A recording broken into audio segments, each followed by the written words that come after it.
stainless steel sector. Its investment activities in the metal and commodity segment globally further pushed up the stainless steel raw material prices, which in turn got reflected in stainless steel prices. Demand recovery coupled with strong operational performance and consistent deleveraging measures led to a good Q4 for us. Our agile business strategy continues to help us align our exposure in domestic and export markets. Building on the Q3 trend, even in Q4, we focus more on the domestic market due to steady demand across key segments. Efficient production planning, inventory management, and supply chain strategies have continued to help us in mitigate the market challenges effectively. The fourth quarter demand was driven primarily by segments like auto and a healthy revival in demand from pipe and tube segment along with railways and allied infrastructure.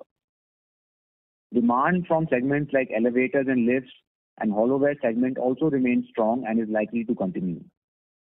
Localization effort by the government and the company's initiative for innovation helped the demand for special grades in auto segment to grow in Q4 FY21. Sales of Jindal Stainless SPD division grew by 8% in Q4 FY21 over the corresponding period last year. With further push on indigenous production and expected economic recovery, healthy demand is likely to be generated in the future as well.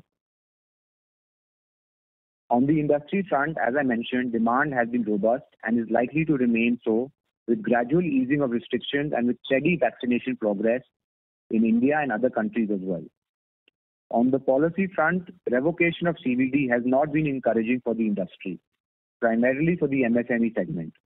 The industry has been closely engaging with concerned authorities for imposition of CVD and ADD as per final recommendations by the DGTR. Globally, almost all countries either already have or are being in the process of implementing trade restrictions to protect the interests of their domestic industries. We believe that the government of India, with the vision of Atmanirbhar Bharat, will address this issue to provide a level playing field to the domestic industry. With this, I would like to hand over to Anurag to discuss the operational and financial performances.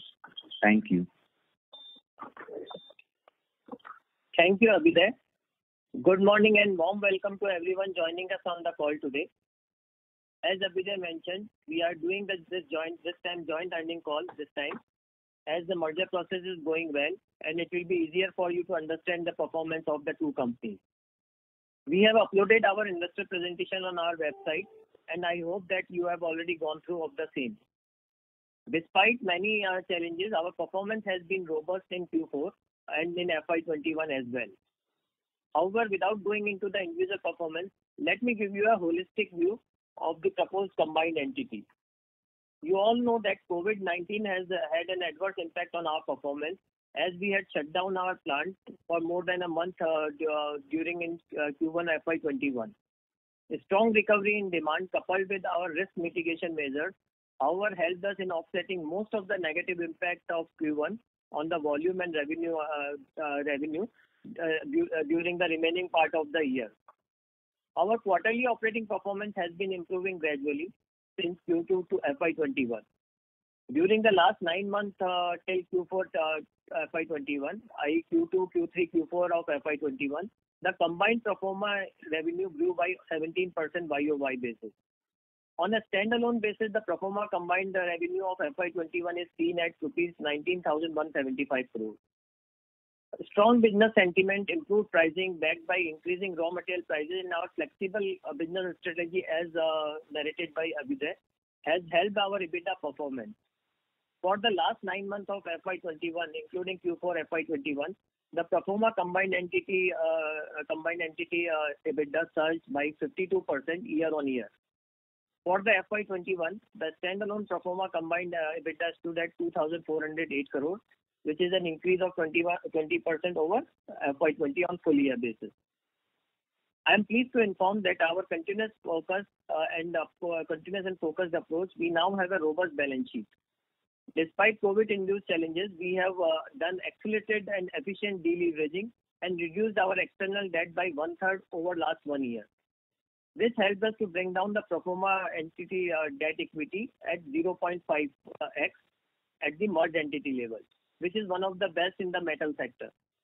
Pro forma debt to EBITDA at the merged entity level has also dropped to 1.3x at the end of FY21. Pro forma merged entity now net debt stood at a combined entity level at rupees 3,125 crores. With a stronger financial position, we have received a rating upgrade by the major rating agency, which is CRISIL, and which said they have given us that straight away 3 notches up from BBB+ to A+. The rating is based on the healthy business and financial profile, improved operating performance, efficient working capital management, and deleveraged balance sheet, which is adding to the liquidity as narrated by them in their rating rationale. As far as the merger process is concerned, as Abhyuday mentioned, it is progressing well to create a SS conglomerate with 1.9 million ton capacity, having a strong global footprint and pan-India presence coupled with a strong financial positioning. We expect the process to be completed as per our earlier timeline which we have guided, which is H2 FY22. In conclusion, let me reiterate that the merger will put us among the top 10 global players with 120 plus product range, along with value-added specialty product range, which will help us to cater all the segments with auto, railways, metro, consumer durable, infrastructure, etc. Along with this, a very lean and flexible supply chain will help us to quickly switch our product range. This will give agility to quickly alter our product mix, segment mix, and geographical mix to de-risk the business model as mentioned by Abhyuday. This brings me to end of my address. I would now expect the moderator to open the line for Q&A session. Thank you. Thank you very much. We will now begin the question and answer session. Anyone who wishes to ask a question may press star and 1 on their touchtone telephone. If you wish to remove yourself from the question queue, you may press star and 2.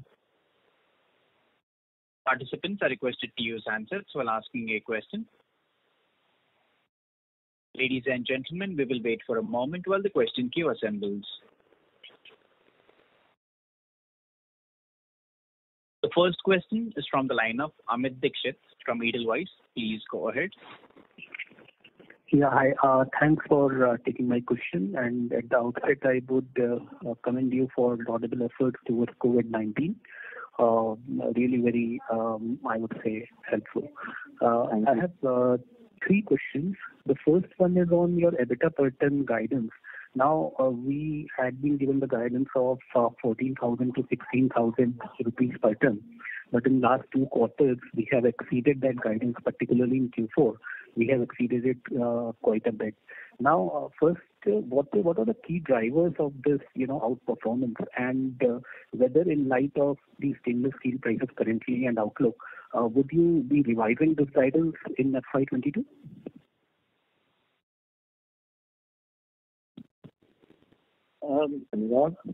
Yeah, so basically, Amit, you are absolutely right. Last 2 quarters we have been delivering very strong performance.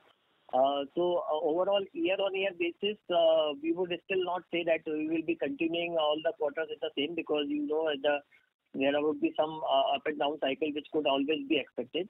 Having considered that, we are now revising our guidance from 15 to 17,000. So we are increasing to the 15 to 17,000 range on a full year basis. Though quarterly, some of the quarters performance will be higher, but we are confident on full year basis that we will be able to deliver 15 to 17,000 EBITDA per ton. This, considering any challenges or some other challenges coming even during the maybe Q2, Q3, any time point of time.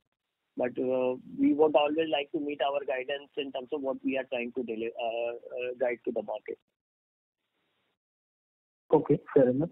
The second one is on essentially import pressure. So after revocation of CVD and LVD, what kind of import pressure we see post-April? I mean, you alluded to this in your opening comments, but if you can quantify it a bit, that would be helpful. And what is the rationale that you are hearing from government for, revocation of such duty? And what are the bottlenecks that you see ahead in kind of, reinstating these duties? So one thing, Amit, which we as an organization have been focusing for very long, because we know duties can be there and they can be removed, as we saw already, and we really don't want to depend our position and our company performance on these kind of duties. So clearly, we are focusing on segments where imports will not come. Major imports from China is coming in the 200 series, and that is also an area where we are not very strong in hollowware and in these lower segments where they supply for utensil segment. We are actually not present in a very big way. Only about 8% of our sales or even less goes to that segment.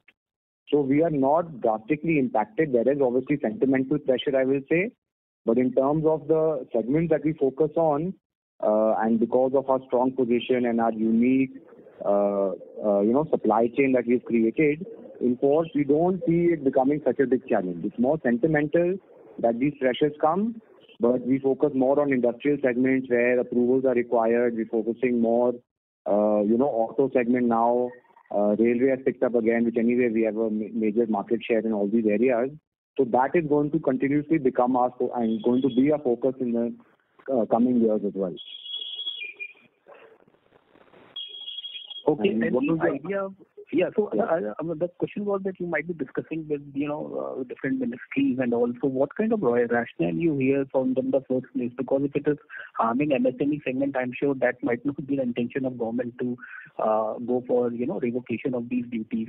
And what are the bottlenecks that you're facing at this point in time? Because see, this is a very big, I would say, hangover for the overhang on the stock rather at this point in time. Correct. So the Steel Ministry is completely supporting, and they are in agreement with our plight. So as discussed earlier, by September is a window that they've given us to reappoint these duties. Whatever they revoked in Feb, they could reappoint that in September. So we are working very closely with them. We're sharing all the data, and we're sharing the import data with them, how much is coming from all these countries where duty was supposed to be established. So we're quite confident that by September, some of these duties should come back. But again, I said, we are not basing our performance, and we're not saying that with the duty being there or not being there, our performance and our numbers will dip.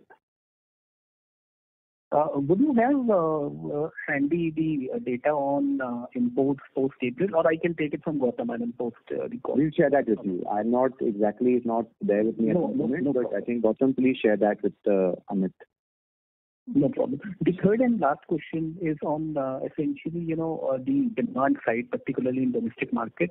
In Q1 FY22, do you see demand weakening a bit? So to that extent, what kind of export proportion would you guide for Q1?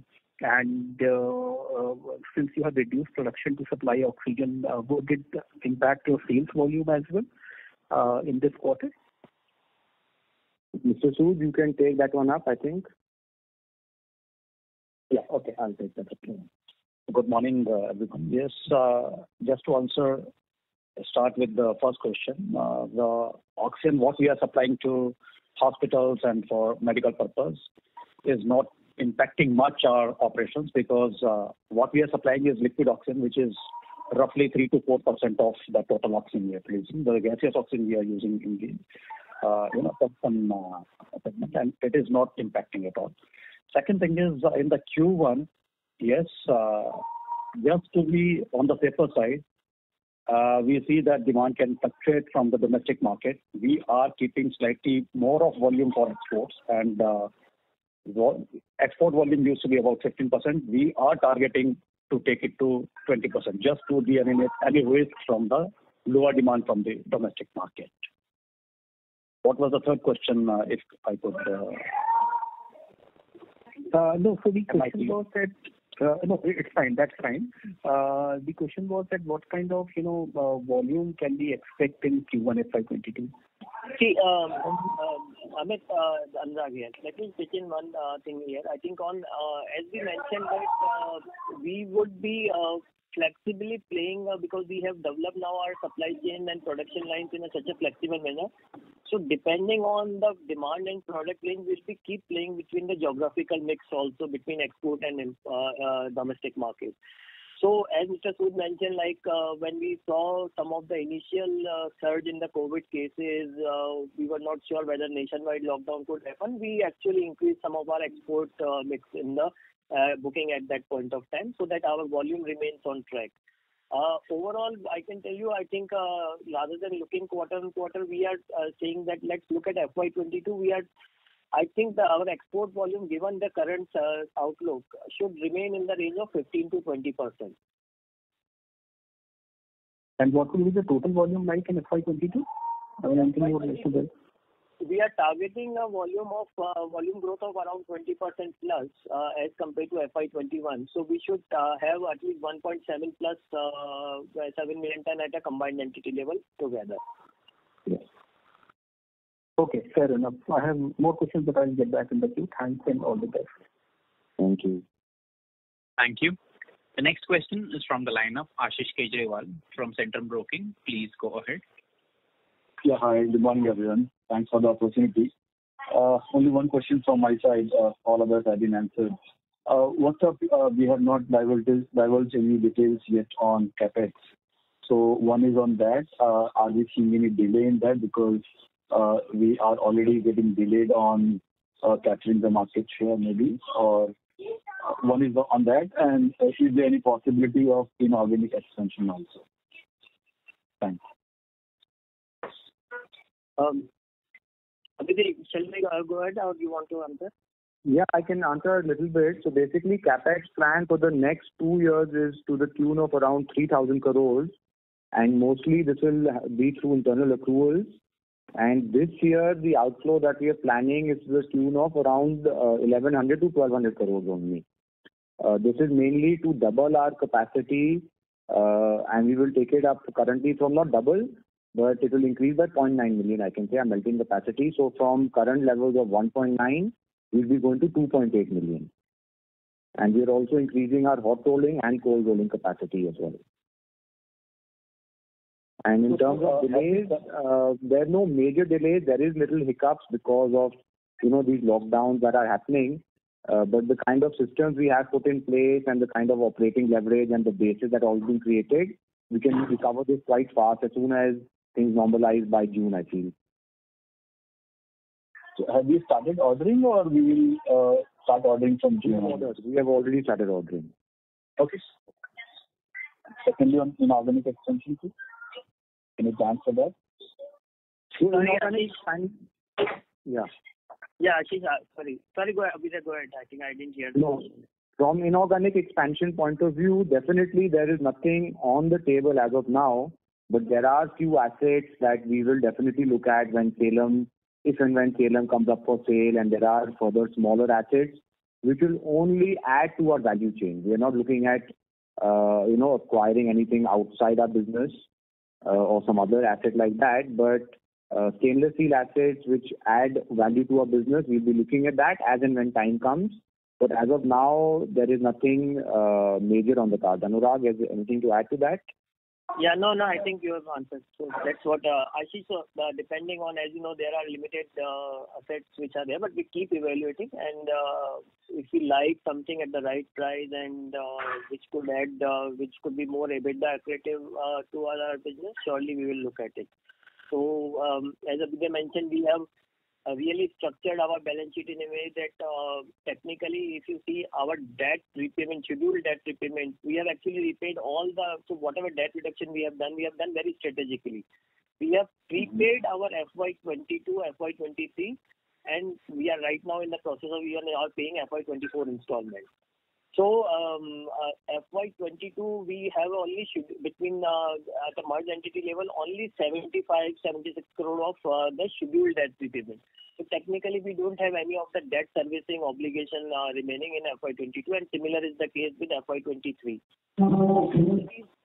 All this will lead to a straight away free cash flows for us, which we want to effectively utilize for our capex plan to improve our capacities as well as the cost efficiency. And also at some point of time, depending on if inorganic opportunities come, or otherwise we will continue to be executed the further deleveraging programs to reduce our debt further. Sure. That's helpful. So lastly, only, is there any number in your mind below which we will not go in terms of net debt to EBITDA? See, net debt to EBITDA, currently we are running at 1.3. And if you recall, last time we said we would always like to keep below 1.5. That's what our target. We are already below that target.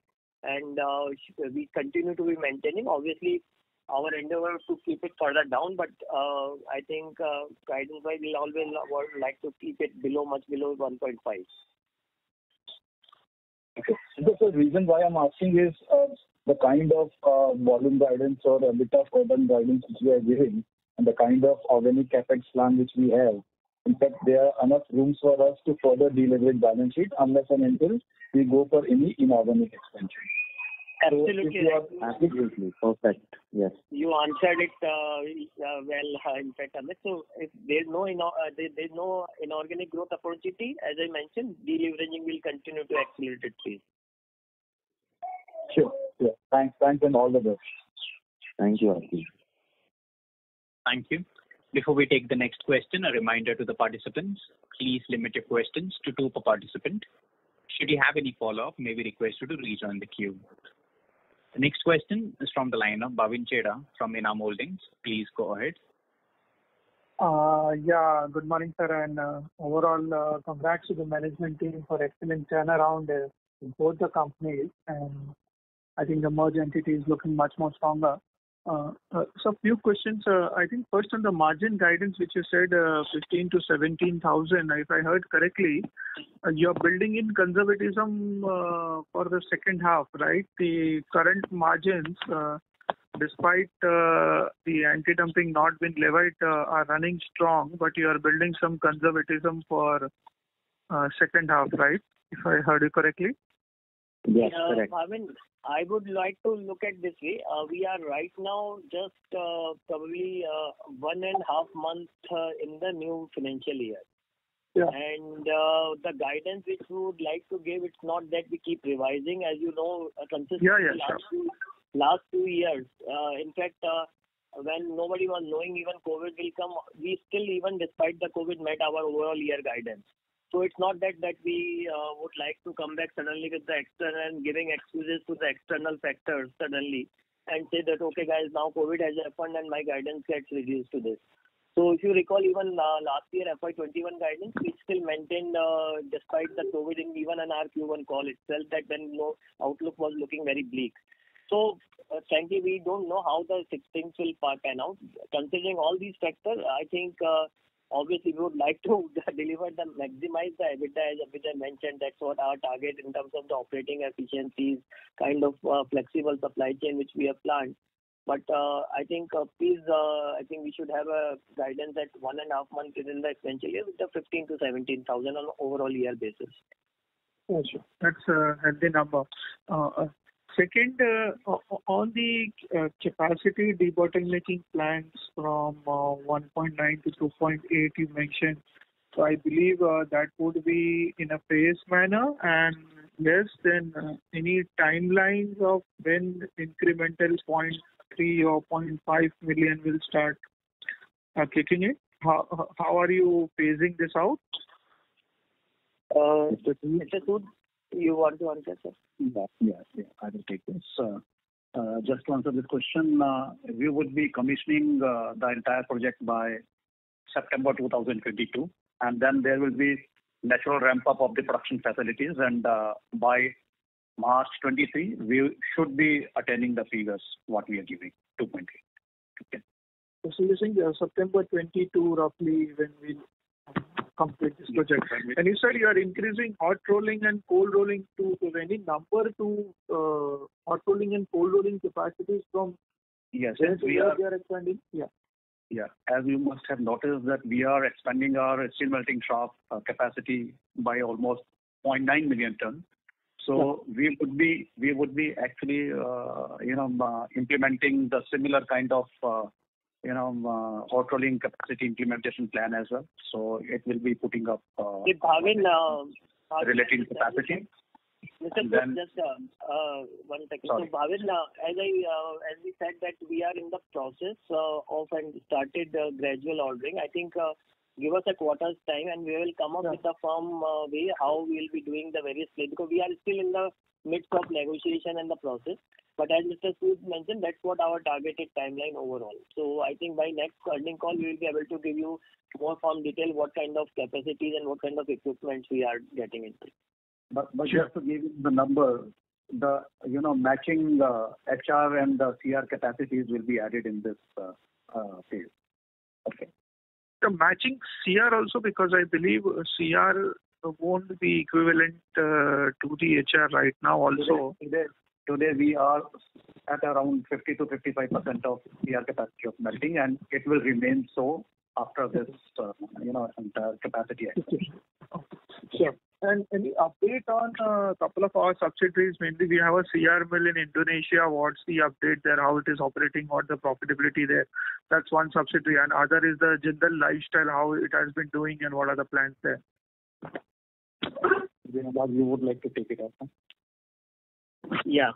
Maybe Indonesia, you would have seen that we have really made a good turnaround in Indonesia in last 2 quarters. So Q3 and Q4, because we did quite a few strategic change in Indonesia. One is that overall entire their cost structure and fixed cost structure we have aligned to a lower production volume, because there we were seeing sometimes challenges from even Chinese imports. So one is that we have made it more agile our entire cost structure, so that even if the volume drops, we get into a profitability zone. Second, we started sourcing the raw material which earlier we used to supply from India, from the local Indonesian player, which is we are obviously getting in for us to a more cheaper than as compared to the Indian materials. So that's the second part in this. And third, we have also improved their product range to make it to cater to high-end products, and especially the US and other European market export range. So all these have resulting a good profitability zone. So maybe number report if you want to know, I'm sure or we can share with you that in this quarter we did a PBT of EBITDA of 23 crore in Indonesian subsidiary, and in Q3 we did a 30 crore of EBITDA in the Indonesian subsidiary PTJSI. We can share with you, Gautam, and can share with you the full detail of full year basis. Full year basis also, if you see, Indonesia has delivered in FY21 a 38 crore EBITDA, which was a 38 crore loss last year. So there is a good swing of almost 75 crore plus between in this September because of the measures which I explained to you. What's the volume run rate there? I think the mill was 50,000 ton CR mill, right? Yeah, so right now, as I told you, that more than the volume, we are not targeting the volume. That's why, Bhavin, I was trying to explain you that our entire focus on Indonesia has shifted from not the volume to the high-end product range. So we are not trying, because so that this is despite the much lower volume, we have managed to get a much better profitability. How lifestyle I can take up. Lifestyle, basically last year the performance was a bit subdued only on account of railways. Because we are the major suppliers to railways, and all 3 coach factories either were closed or had drastically cut their production below 50%. So that was the reason that lifestyle was a bit subdued. But this year we see very strong performance coming, because Whirlpool, which is one of our biggest customers, we're the biggest customers to Whirlpool in a particular segment, that they have doubled their requirement from us. So now quarter on quarter we'll be supplying almost 9 lakh bowls to them. We have added 2 new OEMs as well. Tata Motors has been added as a OEM with strong products we're going to be supplying, and also Havells is another OEM that we have added recently. Plus, we have similarly to Tata Motors, we're working on adding Ashok Leyland and Eicher Motors as well. So these OEMs are long-term partners. They give us good EBITDA margins, and they will continue for many years to come. Plus, railway is back up as well. So with these 2 segments coming back up and strongly, lifestyle performance will definitely be very strong this year. Yeah, thanks a lot. Thank you. Thank you. The next question is from the line of Vikas Singh from Phillip Capital. Please go ahead. Good morning, sir. Congratulations on good set of numbers. Thank you. Sir, I want to understand that our quarter-on-quarter debt has increased close to 200 crore despite back calculated cash flow should be somewhere around 200 crore higher. So is it we are suffering on the working capital side or there is some other reason behind it? Because there is a reduction also in the quarter-on-quarter, because if you see the numbers, obviously some part of short-term debt has increased because we have repaid more on the long-term debt. But overall, if you see the fund-based long-term, short-term, there is a reduction on quarter-on-quarter basis also. So what would be that amount, or if you can tell me? So overall, like what we said is that our gross debt number was close to 3,200 crore and net debt number was 3,100 crore on the merged entity level. Maybe Gautam and Shreya, maybe one of them can send you the reconciliation of these on quarter as well as year basis. Yeah, basically I was referring to your presentation and the net debt number which I was talking about on a quarter-on-quarter basis from 2,600 crore jump to 2,800 crore basically. No, I think there is we will send you the number. I think that's not. They will send you there is a continuous reduction in that. Though quarter four the reduction was lesser, I must say that, because we accelerated more from in quarter three itself, and then quarter four we actually tried to pick up more on the short term side. Okay, sir. So my second question pertains to our capex. So when we are talking about the matching CRC capacities also, the current capex guidance which we have given includes that capex, or that is over and above what we have guided so far? It includes that. It includes okay, that. So when I said, when Abhyuday mentioned the 3,000, which includes capacity expansion and some of even the operating efficiency capex also. So it's a combination of this. Therefore, I mentioned that as we are still in the midst of the planning and finalizing it, I think by next quarter we'll be able to share more specific details on this. Okay, sir. And lastly, if I may ask one more question. So have we got any inventory benefits, or more or less it's negligible for us? If you could share that details with us. Interesting question. I know. So if you recall, earlier we used to have probably a much higher volatility in some of these because of the underlying raw material up and down. But as Abhyuday narrated, actually the focus we have done in last 2 years is mostly on our supply chain sourcing, getting the raw material sources near to the plant, and the entire sourcing strategy which Mr. Sood is leading on this part. So what we do is that now we monitor all these exposure on a almost real-time basis. So our net exposure of commodity, depending on what kind of product mix we have sold on that particular week or quarter or particular day, and what kind of booking we are doing through the various incoming chemistry on this part. So depending on that, what we said, like for example, if you pick up one of the raw material, we mentioned to you that typically we would like to maintain the range of 6,000 to 7,500 million ton between these two companies of overall, because that is to give us the flexibility of supply chain. So any point of time, the movement may not go beyond these, because we then make sure that our exposure remains always within this range and gives enough headroom and flexibility to play with our product mix, our supply chain. So I would say, rather than getting into specific of quarter-on-quarter inventory number, I think that's the way we have transparently shared that this 6,000 to 7,500, which is nickel, is the most volatile, is our range. Similar thing we do for other raw materials also. Okay, sir. So our guidance basically is not factoring in these changes, and mostly we are factoring in the X of these kind of fluctuations, right? In terms of EBITDA per ton guidance? Sorry, I didn't get your question. So in EBITDA per ton guidance, we are actually building that kind of the modeling, right? That the inventory gains or losses would not be there. Absolutely Yes. right. Yes, absolutely. Thank you, sir. That's answered my question. Thank you for taking my question, sir, and all the best. Thank you. Thank you. Thank you. The next question is from the line of Nishit Shah from Equitas Capital. Please go ahead. Good morning, sir, and congratulations on very good set of numbers. And I really appreciate our fight against COVID by supplying medical oxygen. Sir, I have 3 questions.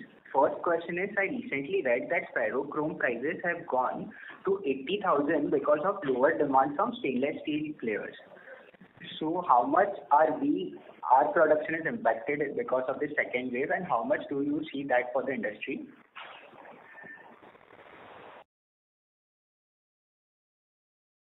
I think Mr. Sood, that should be for you to take it up.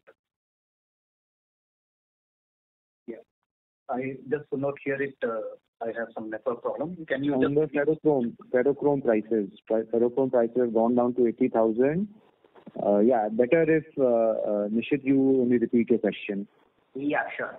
So, sir, I recently read that ferrochrome prices are down to 80,000 because of lower demand from stainless steel players. So, one, how much is our production impacted in last few months? And the second, how much do we think that the industry production is affected? Okay, Nishit, if I could answer your question correctly, this ferrochrome prices are more so driven by the Chinese demand prices. If the Chinese demand goes up or goes low, actually it drives all these ferrochrome prices. Okay. Because most of the ferrochrome what we are producing here in India, it also gets into the production of China and Southeastern Asian countries. So the demand at India has not gone down.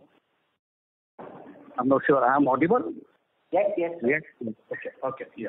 So the demand in India has not gone down. It is just effect of Chinese demand. And any other question? If I could answer your question. Okay. So my second question is that recently we heard that significant steel capacities have gone out in China because of some change in regulations. So are you aware that any stainless steel capacity has gone out? No, what we have heard from China, whatever information is available, the small size plants, they, for the reason of actually curbing environmental concerns, having environmental concerns, and having better pollution control systems, temporarily they have been put out of operations. Otherwise, none of the stainless steel plant have been put out of services or put out of operations. It is only just to maintain the inventory levels. They are trying to optimize the production. That's all. Okay. And so my last question is, I want to understand, are we facing any significant cost increase or availability issue for any of our input commodities? See, the problem is the strong disruption in the shipping industry. So most of our raw materials here, like nickel, iron scrap, the stainless steel scrap, we are actually sourcing from countries like the region like Europe, US, and Southeastern Asian countries. So there is a lot of disruption, and this disruption has led to a sharp increase in the shipping cost. So one way it is the challenges in the availability, and another way it is increase in the costing. But the demand side, actually there is a very strong demand, so it is offsetting the increase in the shipping cost. Okay, got it, sir. Thank you. Thank you. The next question is from the line of Ashav Rakesh Patel from Molecule Ventures. Please go ahead. Yeah, first of all, congratulations on phenomenal set of numbers. I also witnessed the balance sheet cleanup, and I would appreciate, because none of the companies I've seen have cleaned up the balance sheet in such a fast manner. I had two queries. Both of them were finance related. First of all, from JSL console numbers, the cash outflow has been towards debt repayment. Cumulative non-current and current outflow has been 830 crores. But when we are trying to tally that in the balance sheet, from the non-current portion we have reduced 123 crores, and from the current portion we have reduced 132 crores. So cumulation of 255 crores. I am not able to match the remaining 574 crores of debt repayment in the balance sheet. So can you please help me out? How is it classified? Sure, we can send you the reconciliation. Basically, the current and non-current quantification in the balance sheet is in the long-term debt of residual maturity of less than 1 year or falling installments in the next 1 year actually are into current asset side. So maybe we'll give you I will ask Gautam Shreya to give you the reconciliation of this. Sure, that would be very helpful. And the second question is that if you see in PNL, we are incurring finance cost of 480 crores, but actual cash outflow is only 340 crores. So the difference of rupees 140 crore, is it pertaining to JSHL's ICD which we are incurring but not giving out, the cash flow is not flowing? Is it the case? And if that is the case, how do we plan to repay it to JSHL, or it would be adjusted in the merger itself? You're right on your first part. It is because of that, and as we mentioned, our merger scheme provides for cancellation of this entire loan along with the interest. So that's how the merger scheme was drafted. Therefore, since now merger is just corner away, so that's how this will get cancelled in the merger process. So I think the best way, that's why I covered in my speech as well as Abhyuday, is that to look at the combined entity numbers. Sure. That's all from my side. Thank you. Thank you. Thank you. The next question is from the line of Navneet Bhaiya from an individual investor. Please go ahead. Hi, Abhyuday and Anurag. Congratulations for a wonderful set of numbers quarter on quarter. Thank you. I have two questions. One, what is your combined market share of the two entities right now in India? Anurag, I think it's above 8,000 crores now, 8,400, 8,500, I believe. Yeah, frankly, I haven't checked the today's CSI. So if I see just now 4,650 is the JSL market cap showing, and 4,370 crore is for. Sorry, I was talking about the market share, not the market cap. I was talking about the market share of your stainless steel products in the market. Oh, I thought you were talking about market. Okay. So we have about, you can say about 55% of the market share, 55 to 60%, and it varies segment to segment. But overall, we can say about 55%, or 50 to 55%. Okay, and you see adequate growth in the industry to absorb the incremental capacity that you're putting up in the next 2 years? Yes, definitely. We might even run short actually, because stainless steel is the fastest growing metal. It's growing almost at 8 to 9%. And with the infrastructure push that is given by the government has come up with some very good policies also to support stainless steel. Like one example I can give you is that any government project has to now calculate the life cycle costing before using any material. And when that is happening, or when that is done, then stainless steel is always the clear winner. So over the course of a project, stainless steel cost will be recovered almost double or triple times as compared to other materials. So these policies with the infrastructure push given to the government, and this, another thing that we have seen all across the world is that as the economy improves, as the GDP improves, the per capita consumption of stainless steel also improves. So India is at a very low level of only 2.6 kg per capita. World average at 6 kgs. Developed countries, if I talk about, are above 18 to 20 kg per capita. So India that way has a very long way to go. Railways completely stainless steel, switching over to stainless steel. Auto with BS6 norms coming in, stainless steel requirement in all two-wheelers, commercial vehicles, passenger vehicles, all has increased. So if we see in terms of demand side, there will be very good, robust demand, and that we don't see as a problem at all with the capacity addition. Plus, export market is available to us. We are the best-in-class quality. We compete with everybody in their own markets for quality. And any dip in domestic demand, we can easily substitute and supply to Europe, US, Russia has become a very important market for us. Korea is opening up again. So we see no issue from our capacity addition side. Okay, that's quite helpful. My second question is, in fact, regarding the export competitiveness of the company only. I believe your export competitiveness has increased in the last 2 or 3 years. So, one, what really has changed? And then if we are export competitive, then how does import dumping really, affect the industry? If we are competitive at a global level, then imports should not affect us too much, right? So, see, domestic market is still our strongest market. That is where we have created a huge supply chain efficiency. We created warehouses all over. So that way we don't feel imports will impact. It's more sentimental. That once people start importing and prices are a bit lower, then that just creates a negative impact from a sentiment point of view. And why we've been able to export is again because of our quality. We continuously work on our yield improvements, cost reduction, efficiency improvements. But the main reason we're able to get a good EBITDA is because of our quality. We are we are one of the best. We're supplying almost, biggest supplier to Gillette. We're supplying to auto industry all across the world.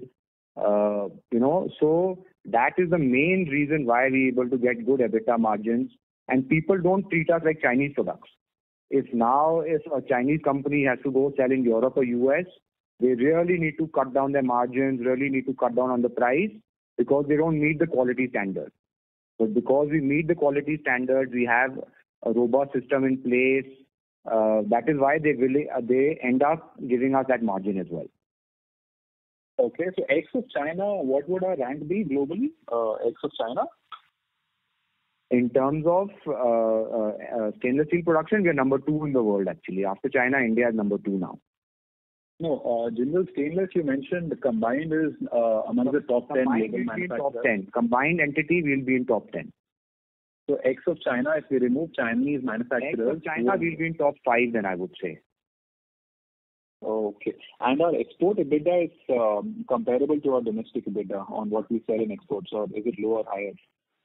It fluctuates again. It depends on market to market, economy to economy. But you can say over the last few months, we've actually seen a little higher margin from export. Okay, interesting. Okay, all the best. I think you guys are doing a great job for the company. All the best. Thank you. Thank you so much.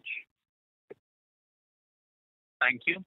Next question is from the line of Saket Kapoor from Kapoor Company. Please go ahead. Yes, Dhanyavad sir for the opportunity and congratulations on doing all good things, sir, at the appropriate time. Thank you. Thank you so much. Sir, if I could just sum it up, what the conversation we are having, sir. What likely should be the EBITDA pattern on the export part, sir? Is it incrementally higher than a domestic one? So you are now. There are few. Yeah, no, you can take this one.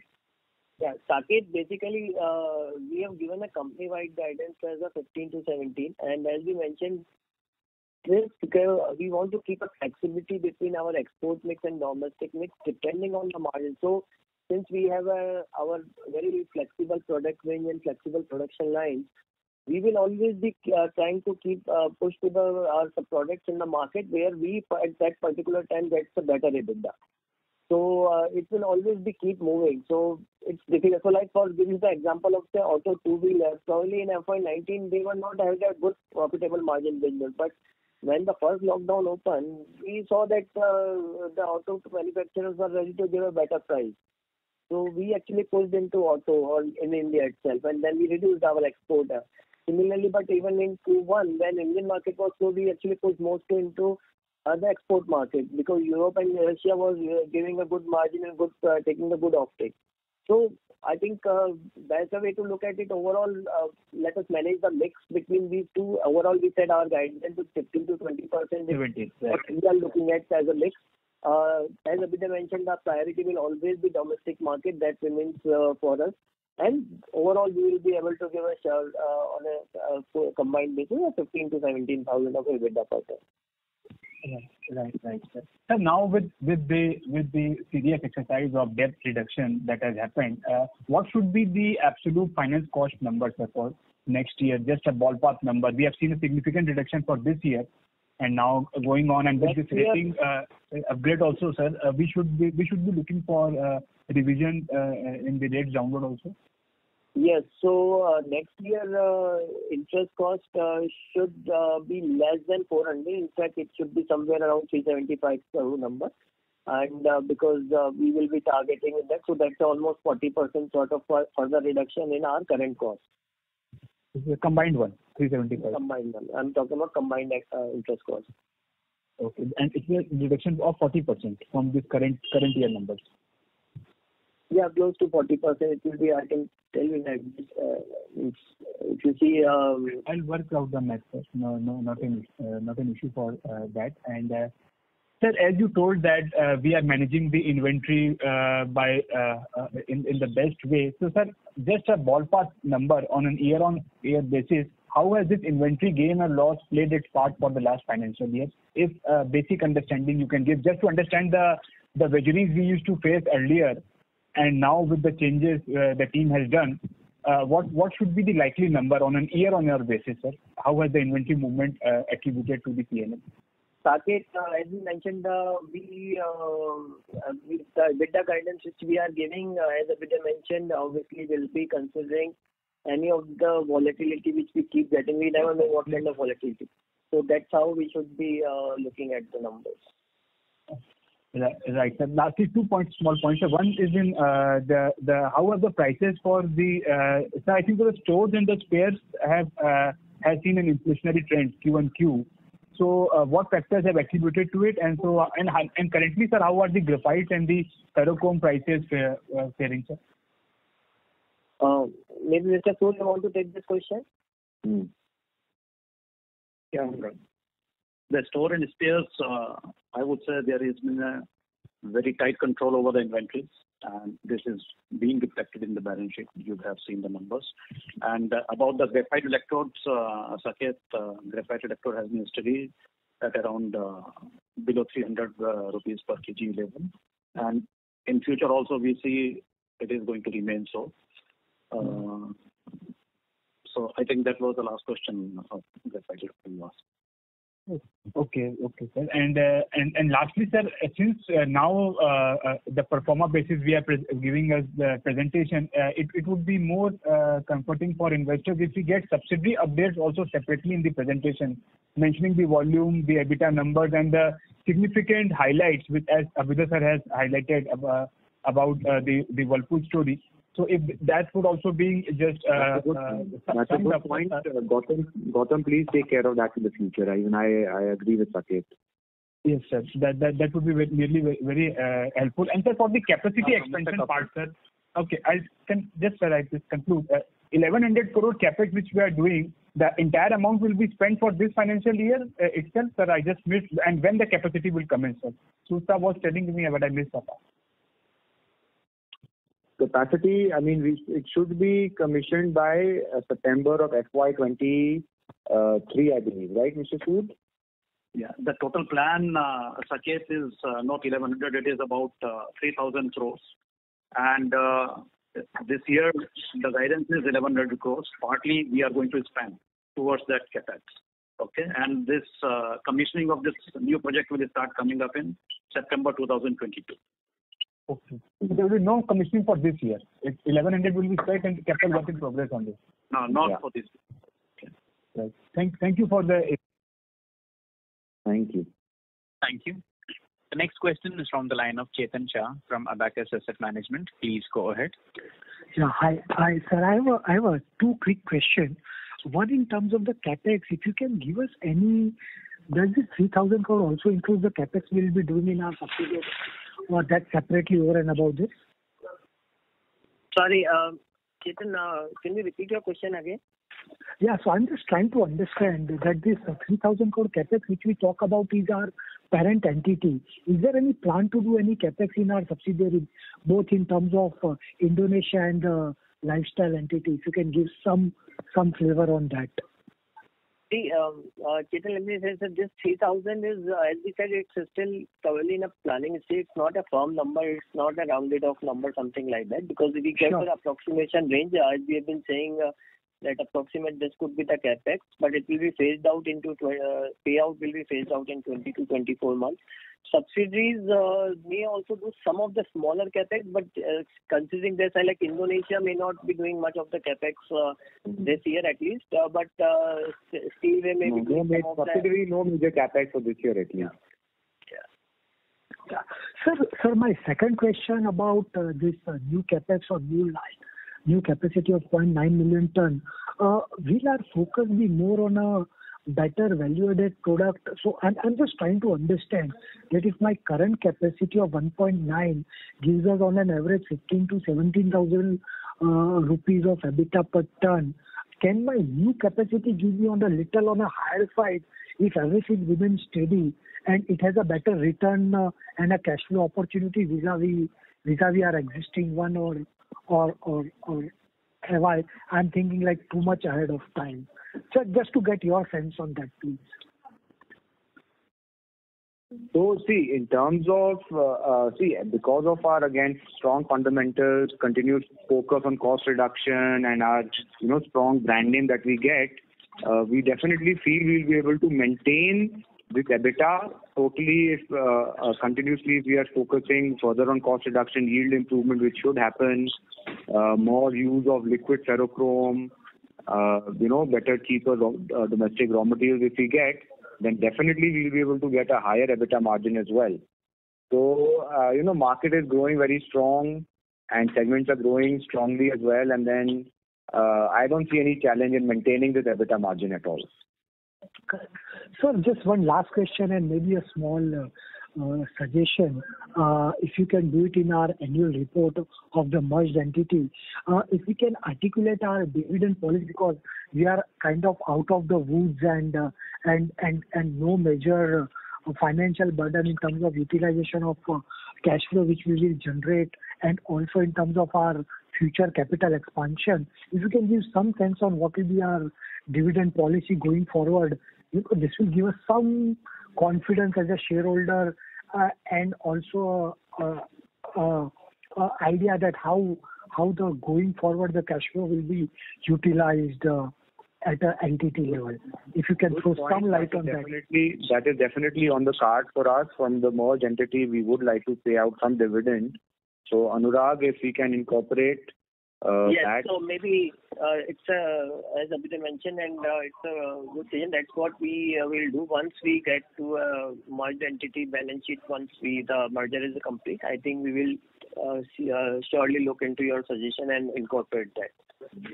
So just one last suggestion from my side, if possible. Most of us try to grapple with getting the right performer number, and in our PPT, it is just a 2 or 3 data point has been given. If you can share to all of us, or maybe to exchange the exact performer P&L and balance sheet, will help most of us to take care of things going forward. Rather than keep disturbing your team for a few small data point. Just a humble suggestion, sir, please. So, Chetan, if you see, I think just to be clear on this, I think we have shared revenue, EBITDA and debt number earlier, because since former numbers, because both the companies are separately listed, the full P&L cannot be published that way. I think besides this, if you have any number, I think please let us know what is the number you need. No problem, sir. No problem. Thank you so much and really appreciate your time. Wish you all the best. Thank you. Thank you so much. Thank you. The next question is from the line of Vishal Chandak from DAM Capital. Please go ahead. Yeah, thank you very much, sir. So my first question was with respect to the merger. Do we foresee any merger synergies coming into play over here in a significant way, given that these two operations are at a distinct locations? Yeah, Anurag? Yeah. So, see, the merger synergies, Vishal, as we mentioned, is that mostly the immediate synergies were mostly on the balance sheet side. So, in terms of the overall interest cost, what we are doing in terms of the crossover, ICDs, cross-holding, and all these will go away. And that will be a balance sheet optimization side. P&L side also, there would be some synergy. I would not say immediately the large, but surely I think going forward and as we get into a more into the early capex spending, that you will start seeing a more P&L level synergies also, and maybe economies of the scale, cost efficiencies getting reflected in P&L. But immediately, yes, the benefit of merger was more on a stronger balance sheet side. Got it, sir. So my second question was with respect to the capex. You mentioned that your total growth capex for the next 2 years would be 3,000 crores. Does this reflect only the expansion at Jajpur, or it also includes the capex that we have already announced on the SPD division at Hisar? SPD capex is more or less now completed and it's an end. So I think it will be maybe some of the residual payments will be there, but it's not much actually. And this is mostly into the Jajpur brownfield expansion, some of the cost efficiencies capex. Great. So would that also include the maintenance capex, or if you could just help us with the maintenance capex? Maintenance capex will be beyond this probably. I think that typically we run a maintenance capex between the two entities in the close to range of 250 to 300 crores. Got it, sir. Sir, you also mentioned that we are looking at assets within India for an organic expansion, and given the fact that we have close to 50% plus market share in the domestic market, aren't we likely to hit antitrust blockhead the moment we put up anything for merger or acquisition? That will be surely a part of the diligence and with the pre-approval whenever such situation arises from proper CCI or something approval. Those will always be sure with that. As Abhyuday mentioned, it's one of the large assets is probably is the Salem only. Correct. That is any government divestment, so it has to come with that comfort level. Because that would also mean you would cross close to 65-70% of stainless steel capacity market share. Not that straightforward because we analyze that part also. It's market-wise, it's a segment-wise. It's really not that overall segment. Geographic, even north, south, west, something like that. So there are much more to this actually when we looked into it. But yes, means that will be surely with the any inorganic will be with the proper due diligence and the approvals on this part. Got it, sir. And sir, if I may squeeze in one last question, with respect to any, do we have any deferred tax asset in our balance sheet still which can be used up, or we are now back to cash tax now? We have some left. Maybe we have some left, but in FY22 probably depending on the EBITDA guidance we are giving, it may get exhausted in between. We'll ask Gautam to share with you the deferred tax asset. Gautam will share too. Sure, sir. And thank you very much, and wish you all the best, sir, for a splendid performance for the quarter, sir. Thank you. Thank you. Thank you. Thank you. Ladies and gentlemen, as there are no further questions, I would now like to hand the conference over to the management for closing comments. Yes. Thank you so much. I would like to thank everyone for attending this call and for showing interest in JSL and JSHL. The complementing strength of the two companies will continue to improve our market positioning, supported by the strong growth in demand which is expected in the future. I hope we have been able to answer all your questions. Should you need any further clarification or like to know more about the companies, please feel free to connect with our investor relations team. Thank you once again for taking the time to join us on this call, and we'll ensure that all your good suggestions and points will be incorporated in our next call. Thank you, everybody. Thank you. Ladies and gentlemen, on behalf of DAM Capital Advisors, that concludes this conference. We thank you all for joining us, and you may now disconnect your lines.